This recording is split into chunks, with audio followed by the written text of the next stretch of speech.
পশ্চিমবাংলায় দাঁড়িয়ে তারা বলছে থানায় আগুন লাগিয়ে দেবে। মুখ্যমন্ত্রীর নাম মমতা বন্দ্যোপাধ্যায়, এটা যোগী আদিত্যনাথের রাজ্য নয়। গতকাল থানা জ্বালিয়ে দেওয়ার হুঁশিয়ারি দিয়েছেন বনগাঁ দক্ষিণের বিজেপি বিধায়ক স্বপন মজুমদার।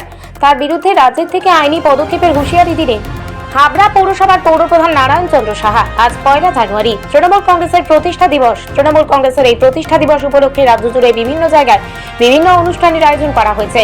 বাদজানি উত্তর 24 পরগনা জেলার হাবড়া বিধানসভা কেন্দ্র এলাকা হাবড়া পৌরসভার অন্তর্গত হাবড়া স্টেশন মোড় সংলগ্ন এলাকায় যশোর রোডের পাশে তৃণমূল কংগ্রেসের দলীয় পতাকা উত্তোলন করে কেক কেটে তৃণমূল কংগ্রেসের প্রতিষ্ঠা দিবস উদযাপন করলেন তৃণমূল কংগ্রেসের কর্মী সমর্থকরা। এই অনুষ্ঠানে উপস্থিত ছিলেন হাবড়া পৌরসভার পৌরপ্রধান নারায়ণ চন্দ্র সাহা এবং প্রাক্তন পৌরপ্রধান নীলিমেশ দাস সহ তৃণমূল কংগ্রেসের হাবড়া পৌরসভার বিভিন্ন নেতা এবং নেত্রীরা।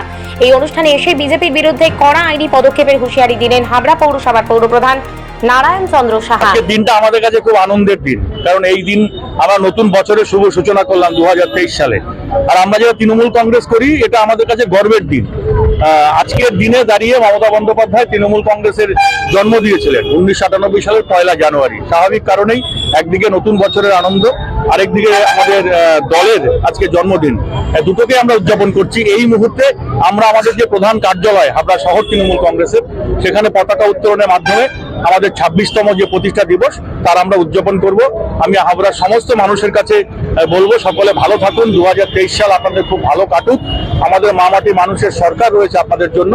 আমরা বিনম্র চিত্তে হাবড়ার মানুষকে পরিষেবা দেবো। দেখা গেছে গতকালকে অশোকনগর থানার সামনে বিজেপি বিক্ষোভ দেখা থেকে বলেছে থানা জ্বালিয়ে দেওয়া কথা। দেখুন, ওটা অসভ্য রাজনৈতিক দল। ওটা গুজরাটে হয়, ওটা উত্তরপ্রদেশে হয়। ওরা হিংস্রতা দিয়ে রাজনীতি করে, আর আমরা মানবতার রাজনীতি করি। আমরা যখন সরকারে আসলাম, মমতা বন্দ্যোপাধ্যায় বলেছেন যে বদল চাই, বদলা নয়। আমরা বদলা নেইনি সিপিএম এর বিরুদ্ধে, একটাও রক্ত ঝরেনি, আমরা কোথাও আগুন লাগাইনি। আর আজকে এই বিজেপি পার্টি পশ্চিমবাংলায় দাঁড়িয়ে তারা বলছে থানায় আগুন লাগিয়ে দেবে। মুখ্যমন্ত্রীর নাম মমতা বন্দ্যোপাধ্যায়, এটা যোগী আদিত্যনাথের রাজ্য নয়। লাগিয়ে দেখুন, জেলে পাঠিয়ে দেবো সবাইকে। এটা অসভ্য রাজনৈতিক দল। শিক্ষা দীক্ষা নেই, সভ্যতা নেই, কিভাবে কথা বলতে হয় কোনো রাজনৈতিক নেতা জানেন না।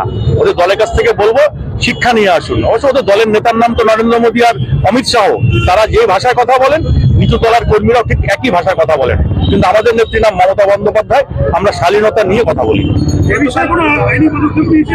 আইনি পদক্ষেপ আমাদের রাজ্য সরকার বুঝবে, কারণ একটা থানা মানি তো রাজ্য সরকার পরিচালনা করে। থানা কেউ জ্বালিয়ে দেবেন সন্ত্রাসবাদীদের মতো, আর তাদেরকে আমাদের রসগোল্লা খাওয়াবে নাকি? তার বিরুদ্ধে ডেফিনেটলি আমাদের আইনি পদক্ষেপ হবে।